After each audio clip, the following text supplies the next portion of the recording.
1. DM, dumb mom, DD, dumb dad, NG, nice grandma, baby. Somewhere around a 1-year-old baby. So a group of 4 came into the restaurant, 2 parents, a baby, and a grandma. I seat them at a round table and take their order. A couple minutes later, their drinks are ready and I bring them over to the table. DD and DM have their laptops out on the table. I place the drinks down on the table farthest away from the baby, in between DM and DD. DM immediately moves the drinks over in front of the baby. I naturally react by saying that it's not a good idea to have glass cups placed in front of babies. Baby was basically sitting on a baby chair. DM retorts back saying that their baby is well behaved and it would be alright. I then walk away and go on about doing my other duties.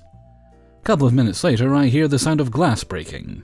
I turn around and lo and behold, baby has knocked 2 of the cups off the table and broken them. Baby is crying, and NG is trying to calm baby down while DM and DD are still on their computers. I go up to them and clean up the mess and replace their drinks. My manager came up to me and asked if I had forgotten to place the drinks far away from the baby when I was serving them. I told her what happened. She chuckled and walked off. About 15 minutes later, their food is ready. They order 2 pizzas, some fries, and wings. I bring the order over to their table, making sure to place the pizzas far out of reach of baby. There isn't enough space on the table for all the food, so DM and DD begrudgingly stow away their laptops and grumble about us not having larger tables. They decide to dive into one of the pizzas first and push the other one to the side of the table, which just so happens to be right in front of baby. Alarmed, I immediately lift the pizza up from the table and request that they please not place a hot pizza in front of baby, for fear baby might touch it by accident and burn his or her hand. DD tells me to just put it back in front of baby, and states that since baby is now sucking on his pacifier, he would be able to stay still. I instead move around a couple of plates on the table and place the pizza there instead. DM barks at me and says that I am rude for dictating how their food should be arranged on their table, and reverses what I did and places the pizza back in front of baby. I back away, and just as I am able to turn around and walk off, the unthinkable happens. Baby starts banging his hands on the table right in front of the pizza. I'm talking like fully open palms banging on the table. A second later, baby slams both hands down onto the piping hot pizza, covered in molten cheese. Baby immediately starts crying, loudly. NG looks at DM and tells her she's an idiot. My manager comes rushing over and asks me what happened, then proceeds to apologize to DM and DD. I grab a cup of ice water and run over to the table and hand it to NG, who then quickly puts baby's hands into the glass. Fast forward 30 minutes later, and my manager is giving them a 25% discount for the unfortunate incident. NG comes over to me and thanks me for being considerate about the food placement, and apologizes to me for DM and DD's stupidity.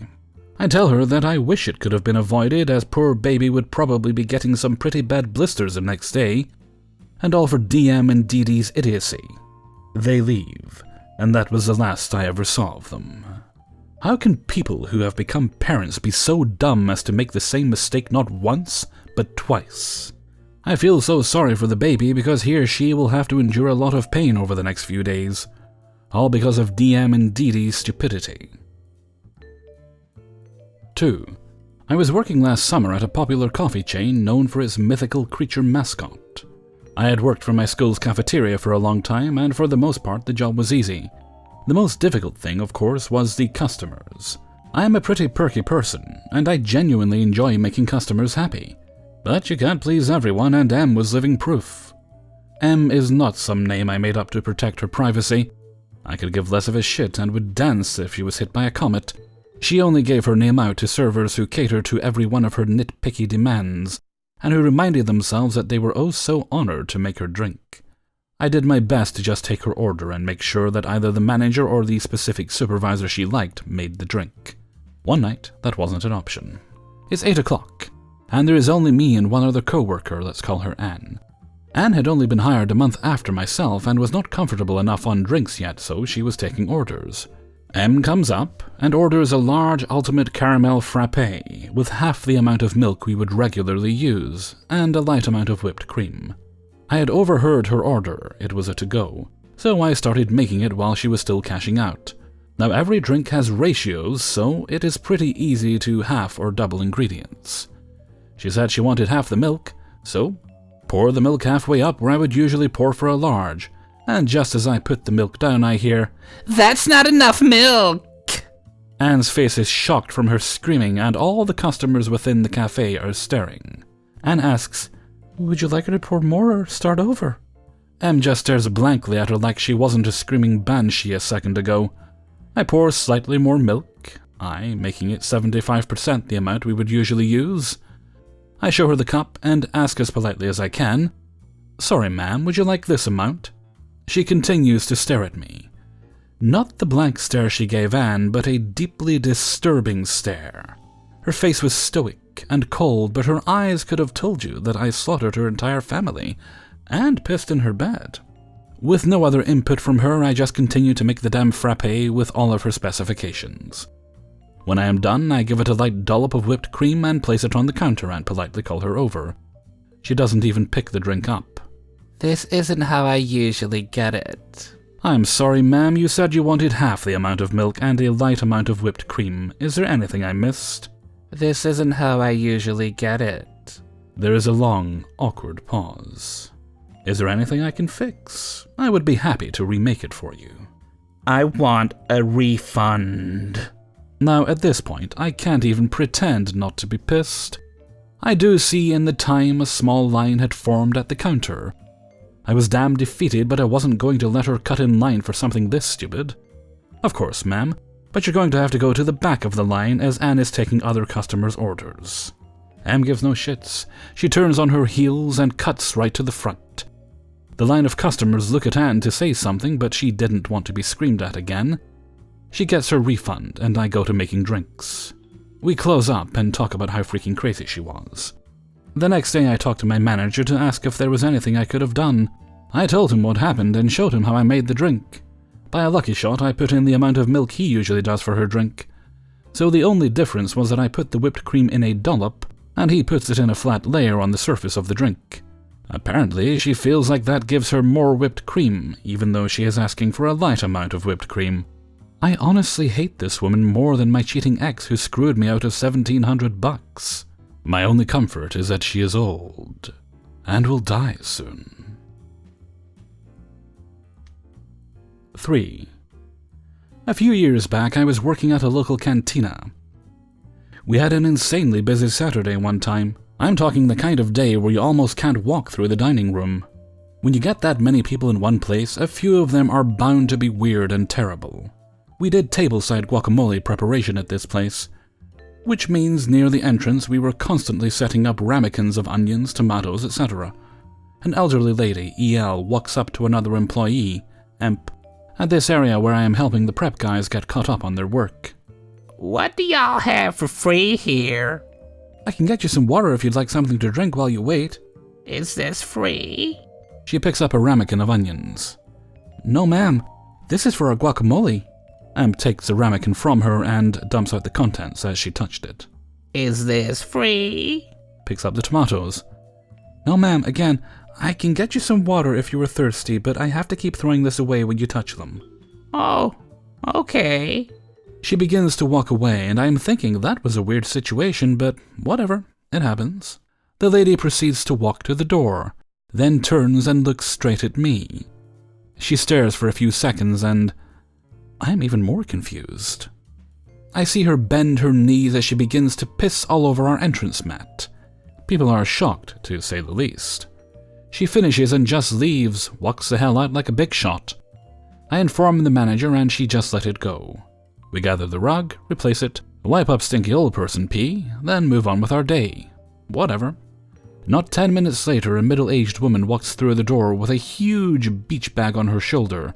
5'6"-ish, maybe 130 pounds, this is important later. She strides up to an employee next to the host station. She was clearly drunk, as this employee can smell the alcohol on her. I was not around for this part, so I won't directly quote it. This lady asks for our employee to borrow his cell phone. He says no, duh, but informs her that she can use our house phone briefly if she wished. She walks out without making a call and then proceeds to sit on a bench out front. He thinks, Whatever, it's a drunk lady. We have tons of them. 5 minutes later, she comes back in, and the same employee is on his phone looking at a review he got with the manager. She runs up, snatches his phone, and bolts onto our patio. Our patio has one gate that was locked, so she was trapped, dumb people. The employee gets the phone back from her, and the manager calls the police. We make her wait on the patio with a bartender guarding her. Police arrive and take her into the parking lot to talk.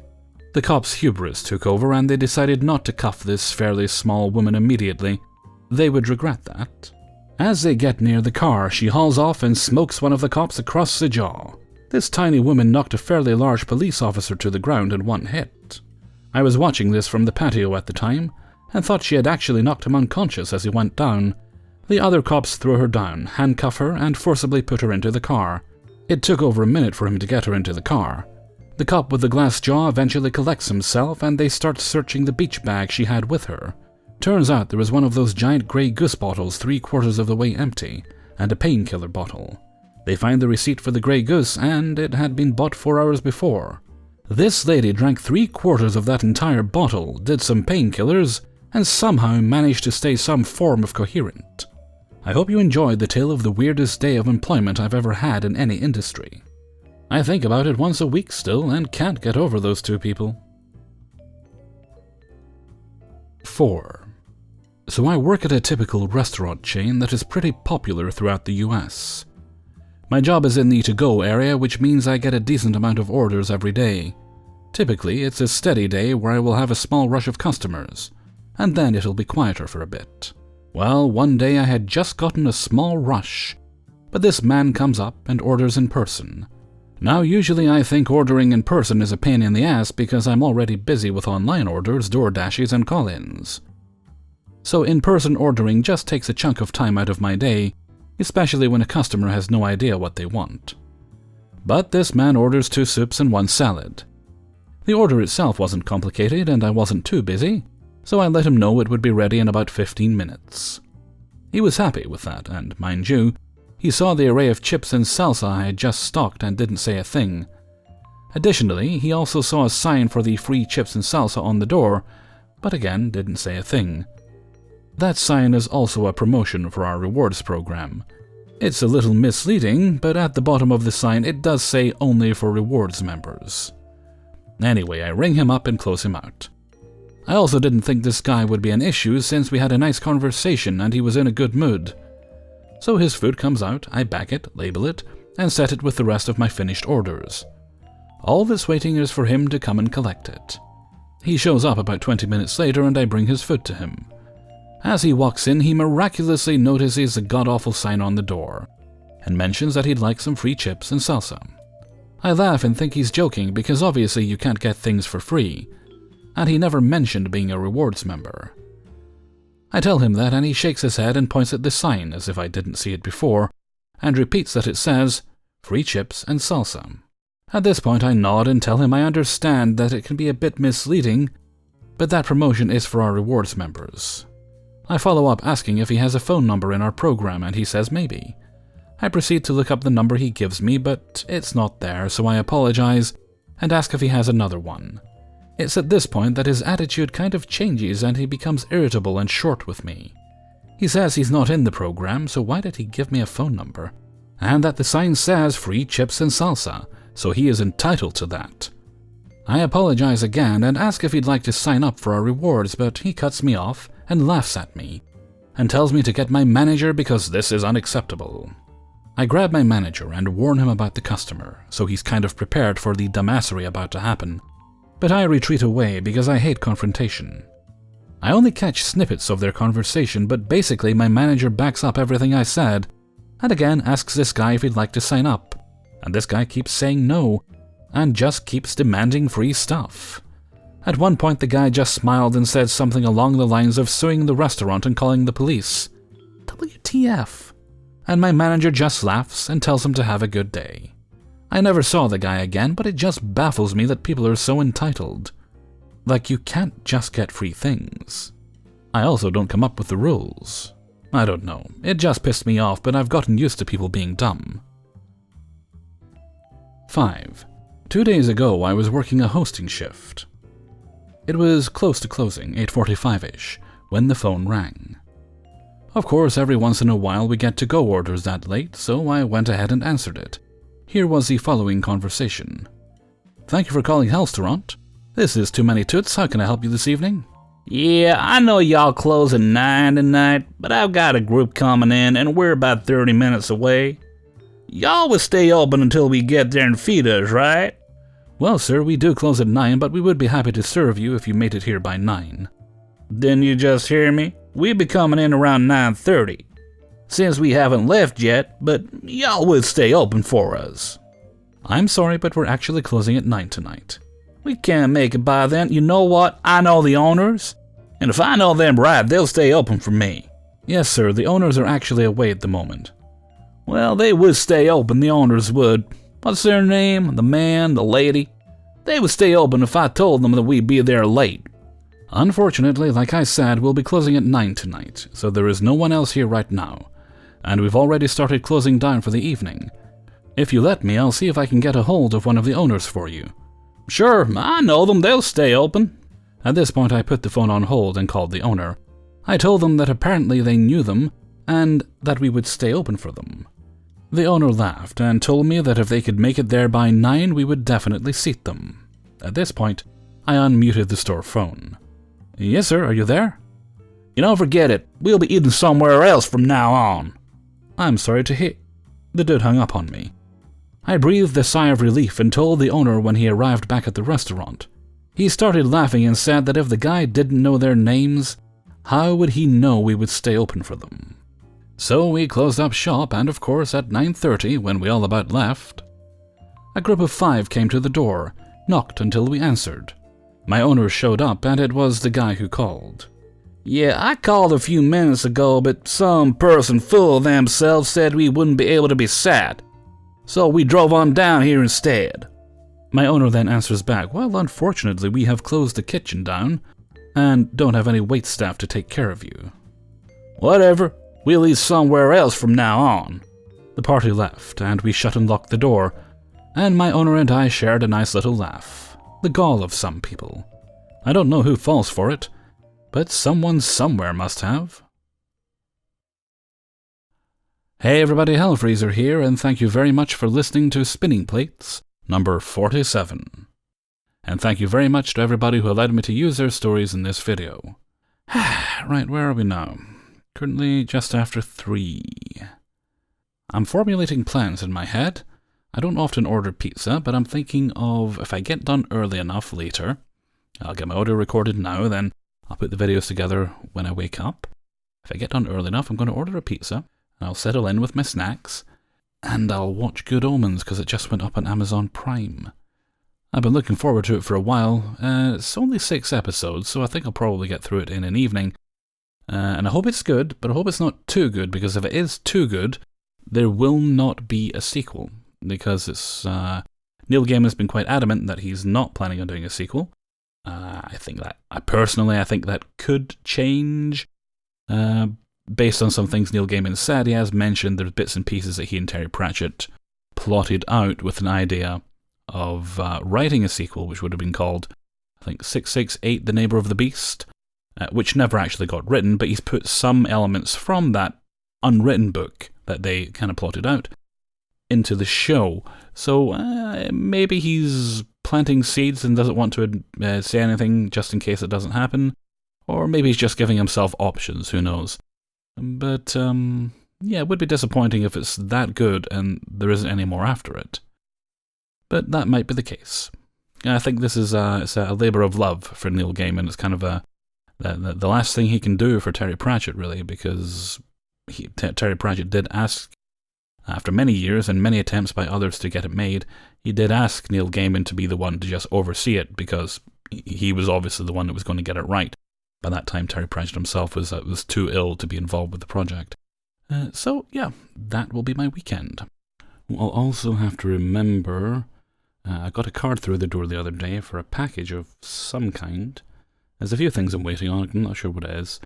So I'll probably have to pop out on Saturday before 12 to pick that up, because if I don't, I'll have to. Monday's the earliest day they'll do a redelivery for it. So, yeah, I'll pop out on Saturday. Okay, and with that, I'm going to head off for now. So until next time, thank you very much for listening, and take very good care of yourselves.